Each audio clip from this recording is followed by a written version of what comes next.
हमारे अंदर इच्छाएं पैदा होती हैं, इनकी प्रक्रिया क्या है, हमारे अंदर जो हमारी साइकोलॉजी है वो कैसे चलती है, इसको समझ लेना, इसको देख लेना बहुत ज़रूरी है कि हमारा जो मन है वो कैसे चलता है और हमारे को कैसे चलाता है, और हमारे जीवन में जो हम करते हैं वो ऐसा क्यों करते हैं जैसा हम करते हैं। इस पे हम थोड़ी सी बात करते हैं और इसको आप अपने देखिएगा, इसके ऊपर विचारिएगा, मनन करिएगा। मनुष्य के दो हिस्से हैं जो हम आम तौर से जानते हैं, एक तो शरीर है और एक मन है। पर हम ये ऐसा मानते हैं थियोसॉफी में, तो मन के दो हिस्से हैं।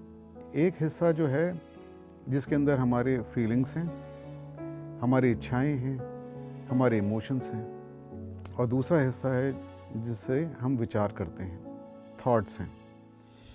जो विचारों के जो मन है, जिसको हम थियोसॉफी में मेंटल बॉडी कहते हैं, मानसिक शरीर कहते हैं, वो ऐसा है जैसे कि एक मशीन की तरह है, एक कंप्यूटर की तरह है, जिसके अंदर लॉजिक चलता है। कंप्यूटर के अंदर भी लॉजिक होता है। जैसे कैलकुलेटर है, बहुत सिंपल मशीन है, 2 और 2 जोड़े तो 4 आएगा, चाहे आप जोड़ें चाहे मैं जोड़ूं। तो हम जब विचारों के जगत में आते हैं तो लॉजिक की दुनिया में आते हैं, और जब हम फीलिंग्स, इच्छाओं के जगत में आते हैं, इमोशंस के जगत में आते हैं, तो हम बिल्कुल लॉजिक से परे हो जाते हैं। जैसे कि छोटा बच्चा है, उसको कुछ पता नहीं कि जो सामान वो देख रहा है, जो खिलौना वो देख रहा है, वो उसका नहीं है, किसी और का है। किसी दुकान के सामने से निकलता है बच्चा, वो कहता है ये मुझे चाहिए, और जाके उसको पकड़ लेता है। उसको इस बात का पता नहीं है कि ये मेरा नहीं है, किसी और का है। उसको इससे कोई लेना देना नहीं है कि ये किसी और का है, कि किसका है किसका नहीं। उसको अच्छा लगा, उसके अंदर इच्छा जागृत हुई, उसने जाके उस सामान को पकड़ लिया। जैसे जैसे वो बड़ा होता है, उसको समझाया जाता है कि मेरा क्या है, पराया क्या है, फलाना फलाना, तो उसके अंदर ये चीज़ की जागृति आती है, समझ आती है, या उसके जो विचार जो हैं वो अब फिक्स होने चालू होते हैं कि मेरा क्या है, पराया क्या है। मगर हम अगर मोटा मोटा देखें, मन का वो जो हिस्सा जो इलॉजिकल है, वो कभी रुकता नहीं काम करने से। हमारा मन, हम सोचेंगे, हम देखते हैं कि कहेगा कि काश मैं ये पालूं, काश मुझे वो मिल जाए। तो हम नाना प्रकार की इच्छाएं रखते हैं कुछ पाने की, जिसके लिए हम कुछ काम भी नहीं करते हैं, हम बस कहते हैं मिल जाए किसी तरीके से। तो ये जो मिल जाना है, पा लेना है, कोई चीज़ को हम चाहते हैं आ जाए, चाहे जैसे मर्जी आ जाए, इसके पीछे कोई लॉजिक नहीं है, कोई सोच नहीं है, कोई तरीका नहीं है। सिर्फ ये एक ब्लाइंड डिज़ायर है। ब्लाइंड डिज़ायर का मतलब है कुछ इच्छा जिसके अंदर कोई डायरेक्शन नहीं है, किस तरीके से करा जाए। ये इच्छाएं हमारे अंदर आती हैं, ये डिज़ायर्स हमारे अंदर आते हैं, कुछ ना कुछ पाने की, पैसा कमाने की, नाम कमाने की, पद कमाने की, लोगों के अंदर हमारी जो इज़्ज़त है, लोग हमें अच्छा देखें। ऐसे बहुत सारी इच्छाएं जो हैं छोटी छोटी और भी आती हैं, और वो हम पूरा करना चाहते हैं। तो इच्छाएं जब उत्पन्न होती हैं और वो होती रहती हैं, तो फिर क्या होता है नेक्स्ट स्टेप हमारे मन के अंदर? दूसरा स्टेप होता है कि हमारा जो दूसरा हिस्सा है मन का, वो उसको प्रोसेस करता है। तो जैसे हमने फीड करा कंप्यूटर के अंदर, हमारे जो कीबोर्ड और माउस से हम फीड करते हैं, जो इनको हम कहते हैं इनपुट डिवाइसेस, इनपुट डिवाइस से हम फीड करते हैं कंप्यूटर के अंदर डेटा को, वैसे ही अगर हम समझें कि हमारे मन का एक हिस्सा जो कि डिज़ायर क्रिएट कर रहा है, उसके अंदर डिज़ायर पैदा हो रहा है, कुछ पाने की इच्छाएं आ रही हैं, वो इच्छाएं जैसे ट्रांसफ़र होती हैं दूसरे हिस्से पे मन के, तो वहाँ पे विचार की जो शक्ति है उस पर काम करनी चालू करती है कि किस तरीके से इसको पाया जाए। तो मेरे मन में अब एक इच्छा आती है कि मेरे को ये जो मैंने दुकान में एक सामान देखा था, इसको लेना है, इसके द्वारा मैं जो है बहुत खुश हो जाऊंगा।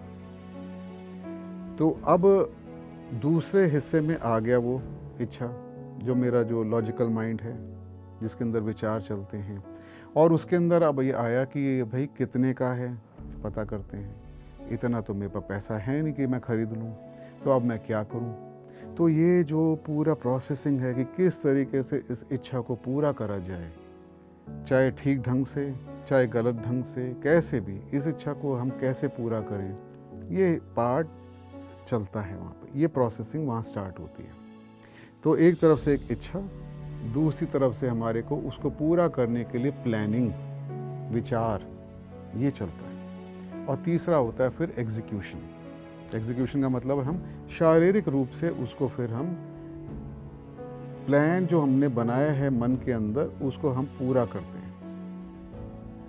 तो अब हम इस साइकिल को देखते हैं। एक इच्छा जागृत हुई, उसके ऊपर विचार हुआ हमारे ही माइंड के अंदर, हमारी मन के अंदर कि कैसे इसको पूरा करा जाए, और फिर हमने एक्शन लिया बोल के या करके, और हमने उसकी कोशिश करी कि वो इच्छा पूरी हो जाए। अगर तो वो इच्छा पूरी हो गई तो हम सक्सेसफुल हुए। अगर हम सक्सेसफुल हुए तो हमारे को बहुत खुशी मिलती है। अगर हमें सक्सेस नहीं मिली तो हमें दुख मिलता है।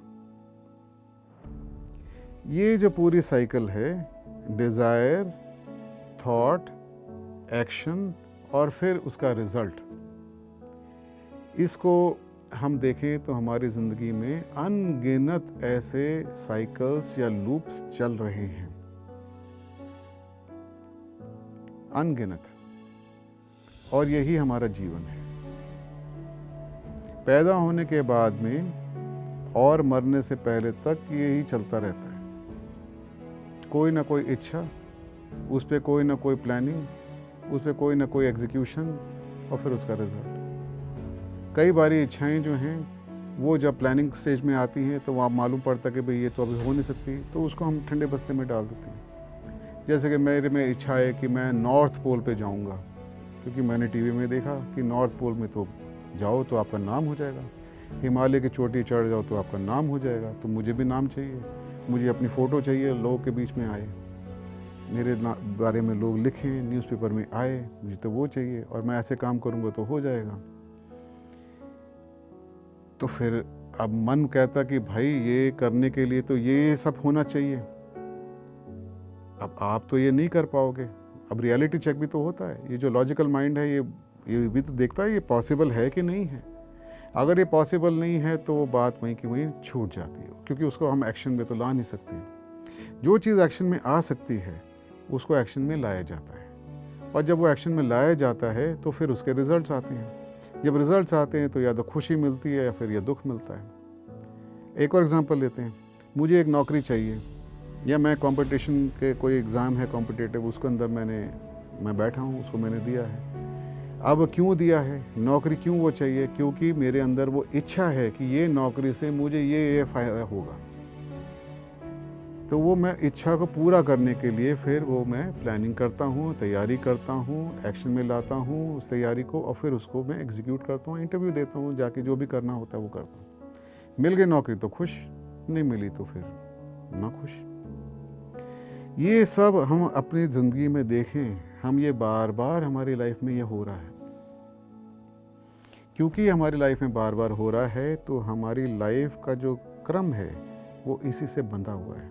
यही हमारी लाइफ का चक्र है। ऐसी कहानी अलेक्जेंडर द ग्रेट की लाइफ में आती है कि उनके पास में जब उन्होंने वो कोशिश कर रहे थे कि दुनिया को जीतें, तो वो एक ऐसे संत के सामने से निकले जिसका नाम था डायोजनीस। अब डायोजनीस जो थे वो एक ऐसे संत थे जो कपड़े नहीं पहनते थे, और वो मस्त मौला व्यक्ति थे। तो सिकंदर ने उनसे बोला कि भाई मेरे को आपके जैसे जो है, आपका जो हाव भाव है, स्वरूप है, आपके अंदर जो तेज है, आपके अंदर जो शांति है, मुझे भी चाहिए। तो उन्होंने बोला तू आ जा मेरे पास में, यहीं पे बैठ जा। कहता नहीं नहीं नहीं नहीं, मेरे को तो बहुत कुछ करना है। तो उन्होंने बोला क्या करना है? तो संत ने पूछा क्या करना चाहते हैं? वो कहते मैं दुनिया को जीतना चाहता हूँ, मैं इस देश को पहले जीतूँगा। फिर उसने पूरा अपना बताया कि मैं ऐसे ऐसे से करते करते ऐसे अपनी पूरी दुनिया को जीतूँगा। तो फिर डायोजनीस ने पूछा ये करने के बाद क्या करोगे? ये तुमने सब जीत लिया तो अब क्या तुम करोगे? वो कहता कुछ नहीं, अब मुझे शांति मिल जाएगी, अब मैं आराम से फिर ज़िंदगी काटूंगा। तो डायोजेनिस ने बोला भाई मैं तो अभी से आराम से ज़िंदगी काट रहा हूँ, तो तुम इतना झंझट करके क्यों पहुँचना चाहते हो वहाँ पे। मगर इस स्टोरी के अंदर बहुत एक गहरा सच छुपा हुआ है कि हमारी जब दिशा बाहर से कुछ प्राप्त करके सुख पाने की होती है तो वो कभी सुख परमानेंट नहीं होगा, वो टेम्पररी ही रहेगा। और जब उसका सुख का जब इफ़ेक्ट ख़त्म होना चालू होगा तो फिर हम दोबारा सर्च में, दोबारा खोज में निकलेंगे सुख की, और ये क्रम चलता रहेगा। मगर डायोजेनिस जैसे जो लोग हैं जो सत्य को जानते हैं और ये जानते हैं कि दिशा अंदरूनी होनी चाहिए पाने की, वहाँ से जो सुख मिलेगा, जो शांति मिलेगी, वो ही परमानेंट होगी और वो ही 100% हमारे को पूरा कर देगी, आनंद को लेके आएगी। वो इसलिए इस दिशा को दिखा रहे थे अलेक्जेंडर को सांकेतिक रूप के अंदर, और शायद आगे भी कुछ बात हुई होगी। खैर अलेक्जेंडर ने तो सुनी नहीं ये बात, और अलेक्जेंडर फिर आगे गए, और जब वो 32 साल की उम्र में बीमार हुए और उनकी मृत्यु आई तो उन्होंने, कहानी ऐसे कहती है कि उनको लाया जा रहा था वापस अपने देश, तो उन्होंने बोला अपने जो सेनापति थे या प्रधानमंत्री जो भी थे कि मेरे को जब आप लेके जाओगे मेरे शरीर को, तो मेरे दोनों हाथ को जो मेरे बॉडी को उठा के लेके जा रहे होंगे उसे बाहर रखना। तो उन्होंने बोला भाई राजा तो कुछ दिमाग इसका ख़राब हो गया कि वो क्या ऐसी बातें कर रहा है। तो फिर भी पूछ लिया कि भाई आप ऐसा क्यों कह रहे हैं। तो अलेक्जेंडर ने बोला मैं दिखाना चाहता हूँ लोगों को, बताना चाहता हूँ कि इतना जीतने के बाद भी दुनिया को, मैं अब मर रहा हूँ तो मेरे हाथ खाली हैं। तो ये हमारे को सांकेतिक भाषाओं में कई बारी अलग अलग कहानियों से कुछ बातें मालूम पड़ती हैं कि हमारे अंदर ही सुख है और उसको प्राप्त करने की दिशा अंदर ही है।